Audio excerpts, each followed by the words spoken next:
रामनारायण राम। हामी स्वयं सेवा दिनेछौँ। बाटो बनाउने, चिकित्सा, शिक्षा आदि सबैको व्यवस्था यी व्यक्तिहरू गर्नेछन्।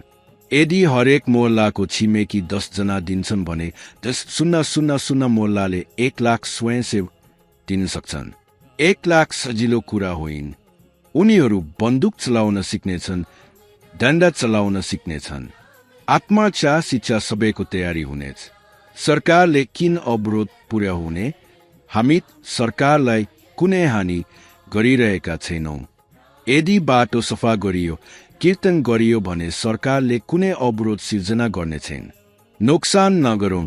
यदि आफ्ना छिमेकीहरूका लागि केही गर्यौं भने अवरोध किन पुर्याउने? यसरी काम गर्दा सबैमा दाजुभाइ जस्तो भावना आउनेछ। सबैको सम्बन्ध बाबु आमा दिदी जस्तो हुनेछ।